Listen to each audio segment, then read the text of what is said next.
Hey friends, welcome back to another financial update. This one is for May of 2025. If you're new here, I run a dog grooming salon in regional Victoria, Australia, and I'm currently in the process of scaling down and simplifying my business, having learned the hard and expensive way that getting bigger does not always mean getting better. Before we jump into May, I actually need to fix something I said last month. I originally had April's income wrong. Turns out I accidentally dated the last few days of April's income as May's income on my spreadsheet. So once I realized and I fixed that up, I was actually so much better off last month. So the income was actually $14,410. The expenses were actually $12,089, and the profit was $2,321, which is like a 16% profit margin. Much better than the 2% that I thought it was. I've made sure to double check my dates for this video. So this video is definitely gonna be correct for May. I do remember thinking 2%, that sounds really low. And I was like, I had a couple of big expenses this month, like it checks out. It didn't check out. On to my May finances. My income and expenses for May 2025. The income was $14,840. Of which expenses were $12,857, which is a profit of $1,983 with a profit margin of 13%. So another really solid month. I did have a few one-off expenses that I wouldn't have had normally. Firstly, I donated to my friend's World's Greatest Shave fundraiser on behalf of the business. It felt really, really nice to be able to make a charitable contribution. I don't remember the last time I had enough spare money to be able to do that. So that was nice. Plus, because it was through the business, it was a tax write-off. I paid $350 to get both of my air conditioners. There's one there and then there's one in the back room there. I paid $350 to get them deep cleaned. Like someone came and like pressure washed them and got all the crap out, and they work so much better now. It's probably gonna save me heaps of money on energy bills. We'll see. The final one-off expense for May was that I bought a $175 replacement part for my Roomba. Oh my God, it hurt so much to spend that much money on a piece of plastic, but I do use the Roomba constantly, like constantly. So it was a necessary expense. Otherwise, expenses were pretty typical, and it felt really good to be able to afford those upgrades and those things without financial stress. It's really nice to actually have profit again. And excitingly, I'm starting to notice the profit in my bank account. Like every week when I go in and I do my finances, I'm looking at it and I'm seeing that the remaining balance after all my bills are paid is getting higher and higher and higher as the profit stacks and stacks and stacks.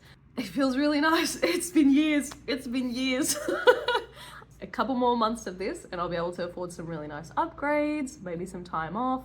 That's never gonna happen, but you know, maybe, who knows? My goal for May was to reduce the client list by 30 more clients. I did technically achieve that, but it feels a little bit like I cheated. I wanted to actively reduce the client list by 30 more clients by messaging people who have upcoming appointments and, you know, culling them from the list so that in the future, all these double bookings that I have coming up will not be double bookings anymore.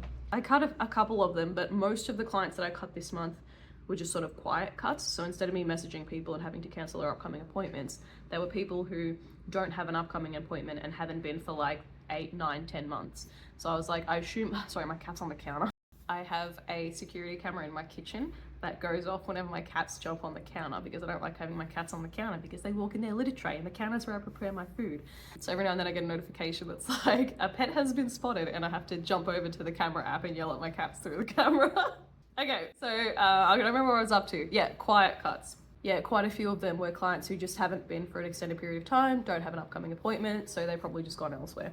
But it didn't help me be less busy in the future, and June and July is insane. The whole rest of the year is busy, but it's not insane, whereas like nearly the entirety of July is double booked. So I didn't really help myself that much, but I did cull quite a few clients. I've cut 73 dogs from my client list. I'm still overwhelmed. The process is only getting harder. It's not getting any easier. I feel like I've hit a plateau on how many dogs I can cut comfortably, like emotionally comfortably. I'm still really struggling with the guilt, even though I just keep telling myself like, it's a dog's haircut. Like it doesn't matter. It's not a big deal. We've had heaps of new really good dog groomers popping up and opening their own businesses here in town. So there's heaps of people they can go to, but I feel guilty and I can't make myself not feel guilty. Personal check-in, May was rough. It was really rough.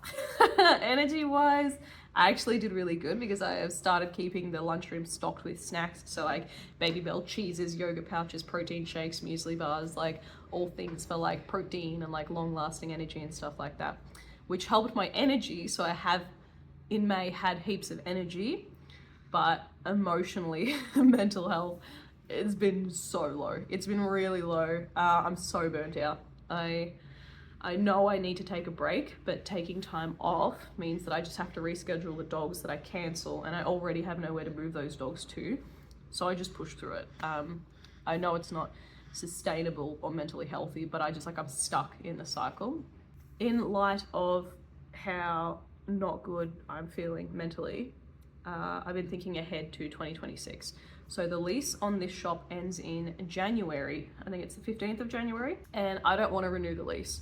It is a 3-year lease, and I'm just not interested in being locked in again. The rent and salon related costs of having this place, like the utilities, the insurance, and the rates, they're $850 a week. That is 2 entire days worth of dogs just to pay for the salon. And now that I know for sure that I never want to hire again, I don't need all this space.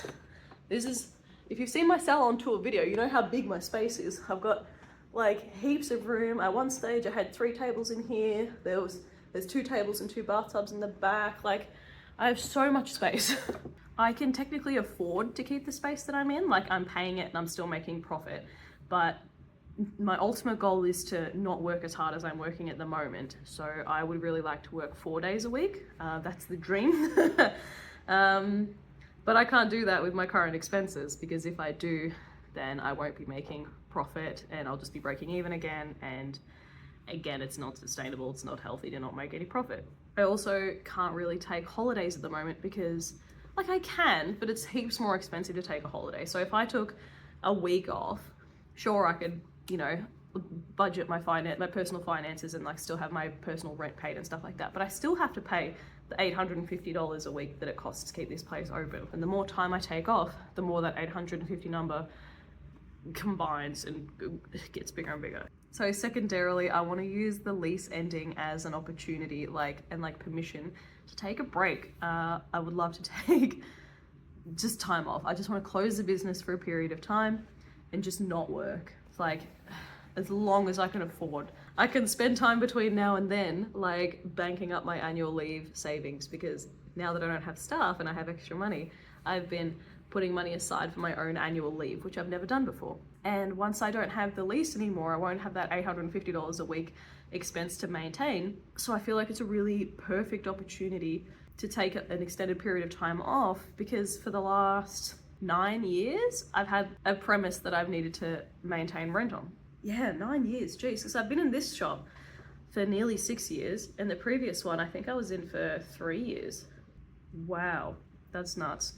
So if I do want to take any extended time off, it makes sense to do it when I don't have expensive salon costs. So I'm pretty set in my mind that I'm going to take this time off. Like, this is a 100% definite.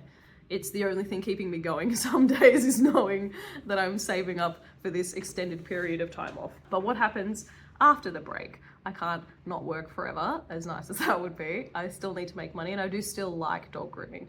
So there's a few options that I'm considering, and the pros and cons to each of them. Home-based salon. This would be my top preference. Ideal number 1.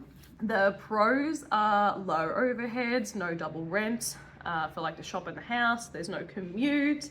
I've done a home salon before and I absolutely loved it. I loved it. If a client no-showed, I could just go play games on my computer like until the next dog showed up. It was fantastic. The only con is that I don't have anywhere to do it. Second option is mobile dog grooming. The pros is that it's flexible, it doesn't require a house, and I can take my business anywhere, and it might help me with the cabin fever that I feel working in a salon. But cons, it is a big upfront cost with ongoing financial commitment, because I would have to get a loan on a depreciating asset. Because I would have to travel between each client every day also, it would mean less dogs, which means less income. A third option is to hire space in another salon. The pros are that it would be cheaper than a commercial lease or van repayments. And it would also be really nice to have co-workers again. I had a little moment the other day where my partner mentioned that he was having his Christmas in July work party, and I was just like, I miss having friends.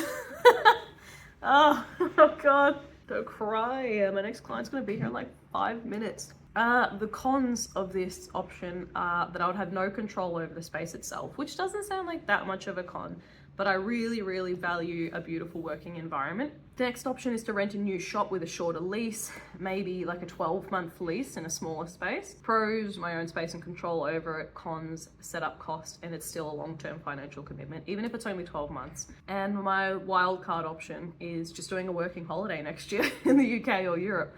I've been really seriously considering it. I've always really liked the idea of doing a work holiday overseas. Like, I don't know if I want to live overseas permanently. I don't think so. This is the main reason why all of this has come up, right?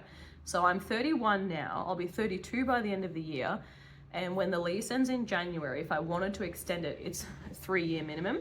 And I would be 35 by the time that the lease on this shop expired again, and 35 is the cutoff age for doing a working holiday in a lot of countries. It's not necessarily that I want to go ASAP, it's just that I kind of feel like if I want to, I feel like I almost have to do it early next year. And my final option, which I don't really want to do, but again, it's another option, is to sell or close the business and just do something else entirely. At the moment, it sounds really nice in my burnt out state, but realistically, I still really love dog grooming. I'm good at it. I can make good money. I love my clients, and there's nothing else that I can imagine doing that I would enjoy more than dog grooming. As hard as it is, I still really appreciate having all the control. As for June goals, it's already the 18th of June, so June's nearly already over, and I just feel like I'm struggling to keep on top of everything this month. So I'm thinking that maybe my goal should just be no goal. Like, just stay afloat, just try to take care of my mental health, and just try to do some things that I enjoy outside of work. Something that I am excited about in my personal life. That's my goal. I've decided. My goal is to just enjoy my time off more. My friends and I are going to be doing Curse of Strahd, and I'm really excited to do a classic D&D adventure. I'm DMing it, so I get to read all the juicy secrets. I'm so excited. It seems like it's a really cool adventure, and I'm so keen to get started. Closing thoughts for May. This is where I'm at. Financially a strong month, but emotionally really exhausting. I'm proud of the direction the business is going. Like, we're making more profit, and I'm less busy than I was 3 months ago. Sorry about the weird camera angle. I've got my next client coming anytime now, and I don't want her to see the massive tripod set up on my desk because I'd be a little bit embarrassed about that. Closing note, like I said, I'm proud of the progress that I've made, but I know that I need to change. I don't know what path I'm gonna take. And at the moment, I'm just trying to do as much research on each avenue as I can. So anyway, apologies that this video was so late. I know that you all were absolutely on the edge of your seats waiting for my next video. I'm out of here. Bye.